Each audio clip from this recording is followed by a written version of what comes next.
الحمد لله رب العالمين وصلى الله على سيدنا ومولانا محمد وعلى آله وصحبه وسلم. قابيل يا هابيل قصته ذي ينقلينا قصة هابيل قابيل وهابيل ابني آدم نبي آدم لبدي يسوين الأهيين قصته ذي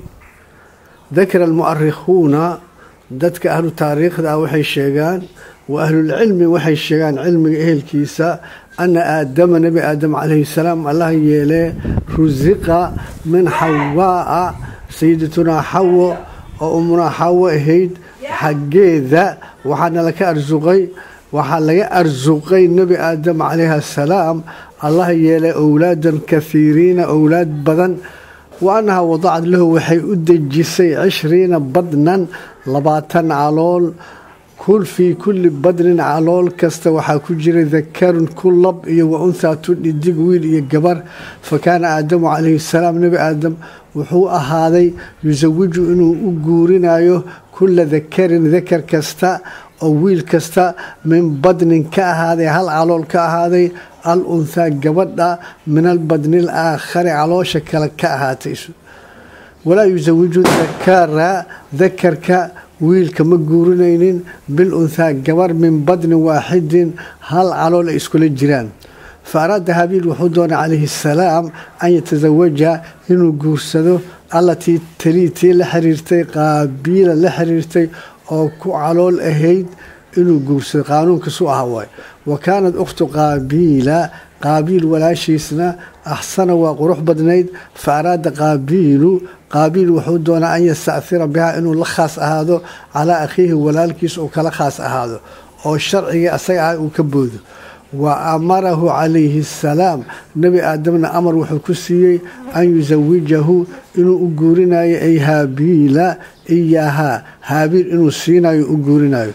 سي قانون كايدواي فأبى قابيل وديدي وقال وحور أنا أحق بأختي ولا شيء أنا كحق له فأمرهما وحو أمري نبي آدم أن يقربا قربانا إني قربان كتقربان أو شيء وناكسن إلهي حقيسة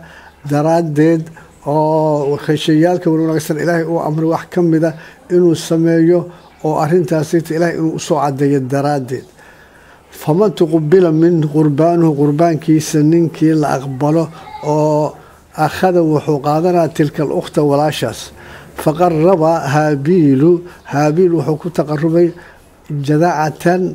سمينة عيلا ناف يرأو الكجب صدى أو عيلا يكو تقربي وكان صاحب غنم أري صاحب كيسوها تاسو صدقاءهان أبحيي أو حواي إلهي أقول لوالد السري أهيدواي فقدم وحب حي أجود ما عنده أكتيس وحي أها كان هو ناكسا وقدم قابيل وحسوهر مريي حزمة حرم من زرع كأهات أما قلي أما مسقها كأهاته حرمير فقدم وحسوهر مريي أسواء ما عنده أكتيس وحي أها وحاو فولحن فنزلت نار marka aqbalka waxay ku imaan jirtay masaakiin iyo waxna lama siineen ninka la aqbalay calaamo ahaan fanazad naara soo degatay faakalad waxay cuntay qurbaan haabiil qurbaankiis oo taas waxay siyaaleysay in qurbaankaasi la aqbalay watarakad waxay ka tagtay qurbaan qaabiil qurbaankiis faqadiba inda dalika qaabiil وعرودي محل أقبل وأوليه وقال وحور لأقتلنك وكدلها نسيت هابيل رهيا حتى تنكح أختي ولا شيء للسعاد أنك أحسن فقال له هابيل مركز حجر عليه السلام الله يليه إنما يتقبل الله وحنها حناجن إلهي وأقبلا من المتقين ذاتك المتقين تا إلهي كبقايا قرباء وأقبلا كأقبلا marka aniga muttaqiintu ilaahay iga mid yeelay وكانت نهاية القصة قصة نهاية ماشي كل ما نيس وحي نقطي أن أقدم قابيل إنه صهر مريو إنه أهر مره على قتل أخيه ولا الكس دليديسة إنه هابيل عليه السلام faqatalahu waa dilay fa asbaxa wuxuu ahaaday min alkhaasiriina kuwa hoogay yuu ka mid ahaaday. iqra' waxaa akhrisaa qowlahu tacaala ilaahay qowlkiisa watlu calayhim korkooda waxaa ku akhrisaa nebi muxamedow naba abnay aadama nebi aadam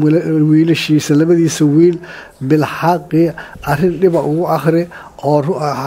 xaqiiqo ah ilaa laga gaaray inii akhaafullaha ilaahan ka baqayaa. marka wuxuu yidhi aniga dilkaada kusoo degdegi maayo. haabiilaa yidhi ilaahan ka baqayaa dembigaas haddaad gelaysid adigaa yaqaan rabbaalcaalamiina caalamiinta rabbigeedu ah. wajaa fi lxadiidi waxaa ku yimid xadiiska oo khasaarada haleeshay ka mid ah laa tuqtalu nafsu nafsad lama dilaayo dulman gardaro laguma dilo ilaa kaana cala bni aadama nebi aadam wiilkiisa oo haabiil ahaa alawali hore kiflun qeybuu ku leeyahay min damiha dhiiggaas liannahu awalu man sanna ruux jideeyey kii ugu horreeyey waaye alqatla dilka wixii dembi ah ninkii jideeyana saasoo kale wa. alxikmatu xikmada haddana waxaa laga hadlayaa nebi aadam maxaa looga dhigay adduunkii khaliif looga dhigay. alxikmatu xikmada min istikhlaafi aadama nebi aadamka khaliifyeelidiisa calaa nabiyina wa calayhi afdalu salaatu wasalaam allah yeelee nabadgelyo iyo naxariis nebigeena iyo isagaba fil ardi arlada khaliif looga dhigay maamulkiisa. waxaa ku jirta waxaa waa ashaara alaayatu hadalkan imaan doonayaa xikmadii ah. ashaara alaayaatu aayaadka waxay ishaarayaan alkarimaatu wanaagsan fii qisati khalqi aadama nebi aadam abuuridiisa qisadeeda calayhi salaam allaha yeelee. haadihi alxikmatu xikmadaas tarmusu waxay ishaaraysaa ilaa cilmillaahi ilaahay cilmigiisa alwaasici ballaarna ilaahay cilmigiisa aan la gaarayno way. wa araadad waxay doontay aliraadatu ilaahay doonidiisa oo sifaayilkiisa ka mid ah alazaliyatu azal ahayd oo qadiim ah sida ilaahay qadiim u yahay sifooyinkiisana qadiim u yihiin. alxakiimatu xikmada ku fadhida fii cimaarati alardi arlada camirideeda ilaahay iraadadiisa waxay ku fadhida biduriyati aadama nebi aadam duriyadiisa inay camiraan dhulka iyo wa banihi wiilashiisa. falow lam yakhluq allahu tacaala haadihi hadduuna abuuri lahayn almakhluuqaati makhluuqaadka ah lama cumirat ilardu arlada lama camiri lahayn. walamaa kaanat hunaaka meeshaasna ma imaan lahayn oo ma ahaan lahayn shucuubun shicibyaalo iyo wa umamun ummadyaalo iyo wa khalaa'iq ilaahay uu abuuray iyo wa ajyaalun jiilyaalo iska daba dambeeyaan ma imaan lahayn. wahadaa kalmaa haaba waxay maqnaa waaya can cilmi lmalaa'ikati malaa'igta cilmigeeda.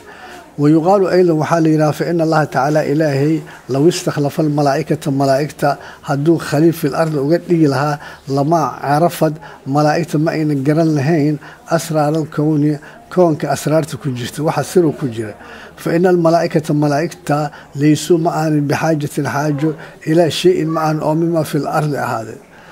masalan waxaa arlada yaalla baabuurka sirta ku jirta dayaaradda sirta ku jirta muxuu ahaa maacuunka lagu isticmaalaya sirta ku jira ayaga xaajo ma ah maxaa yeele akalkooda waxaa waa subxaana allahi walxamdu ilaahi dikrigiisa. idhum ayaga calaa wasfinay ahaayeen yukhaalifu weydaarsan khilaafsan wasfal insaani insaanka sifadiisa. fa aadamu nebi aadam haddana dhinac kale soo qaad nebiyu nebina waa yahay wa rasuulu rasuulna waa yahay kamaa warada fi lkitaabi qur-aanka sida kusoo aroortay wa sunnati xadiiska. khaatamahu llahu ilaahay alla khitaaba bilaa waasitatin waasita la-aan wax kaloo loo soo marsiinaya ma jirto. wa sharaca lahu wuxuu sharci u siiyey fii daalika kaas oo sharci u geliyay alkhitaaba khitaabka oo la hadlayay. fa amarahu mar amaruu siinaayo wanahahu mar wuxuu ka reebay wa axala lahu mar wuxuu u xalilayo waxarama caleyhi wuxuu ka xarimayo biduuni an yursala ilayhi rasuulun asoona loo soo dirin. wahaadaa kaasna macno nubuwata nebinimada macnaheeda waay. wa amaa xadiidu shafaaca fii xadiidi muslim ahaatay ina annaasa yadhabuuna waxay aadayaan ilaa nuuxa nebi nuux wayaquuluuna lahu waxay leeyihiin anta awalu rusulillaahi ilaahay rusushiisa oo dadka loo soo diray adaa ugu horreeyay ilal ardi ahaadeen. taas oo la yiri nebi nuux la yiri rasuulyaalka adaa ugu horreeyay taasna intay qabsanaysaa. yu-awalu waxaa lagu fasiraya biannahu awalu rasuulin rasuulkan ugu horreeyay waaye bacda duufaani ahaaday. duufaankii ka bacdi rasuul soo baxa nebi nuuxa ugu horreeyey. والصحيح أنه من الرسول نبي آدم وحكم دي الرسوشة وأرسل وحلو صوت دري إلى ذرية عرورتيس. وقال تعالى إلهي وحور إن الله إلهي اصطفى وحود دورت آدم نبي آدم ونوح النبي نوح وآل إبراهيم النبي إبراهيم آل كيسا وآل عمران آل كيسا على العالمين يو إلهي كدورت نبي آدم دورش ماش هذي سوقش وظاهر من الآية آية حقيقة وحاك عد أن المراد بالاستفاء دورش آية أي شيء وحي عدين يساب النبوة النبي نما إلا سيء يور رسالة الرسالة. ما الفرق بين الملائكة والجن؟ ملائكة الجن محاول حياة أيجنا الملائكة ملائكة أجسام وجسمياله نورانية النور له نسبي لطيفة قرصون قادرة أود له على التمثل إن إسسو سوريان وتشكل إن إسسو قابيان بأية صورة أو حسنة وناكسن صورة وناكسن ونن يسكسو نجايان إلهي يسينا أرادوا بها أي دونان لا يوصفون أي المصفى بذكورة لبان ولا أنوثة الديان. ملك جبريل ملك النبي وحقوق إيمانه صورة بني آدم وكذا وأنهم أي مجبولون والله أبوري على العبادة عبادة وابلغوا أبو ربا يود ضاعة لا يعصون الله إلهي ما خلافه ما أمرهم وحو أمري ويفعلون وحي سمينا ما يؤمرون وحي الأمر. وأنهم أي لا يتناسلون مفر عمان ولا يتناكحون مئسلك أحسنان ولهم قدرة الأود إليه خارقة أو جاحي عادة أنو أركين ولا تحكم عليهم لقوم حكمنا الصورة داس إسكو بدلايان من جهة القتل الدلك الجهاديسة والد لما نهاي. وأما الجن جنيا فهو أجسام وحوى جسمية نورانية نارية النار لنسبي سفلية هو سيسة مخلوقة لأبوري من مارج هولع من نار كهذه. وأنهم قادرون أود وحيقول ليين أيجنا على التشكل إن إسسو صوريان شكل أهم بأية صورة كأو أرادوا أي دونان. وأنهم يتناسلون ويفرعون مايان ولهم ذرية عرور إليهم وفيهم وحاكجر الذكر كلهم أويل والأنثى تندق أو جبرة وهم مكلفون والله كلفي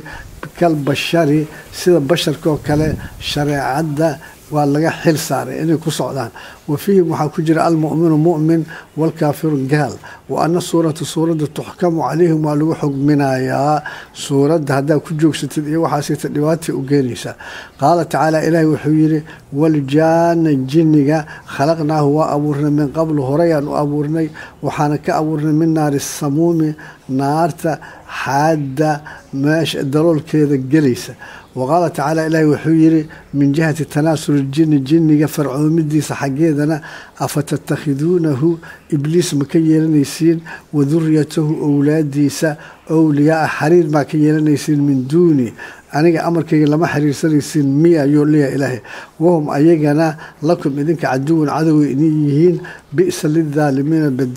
بدل كاسعات قادتنا باصل هذه. الملائكة ملائكة من جهة تشكل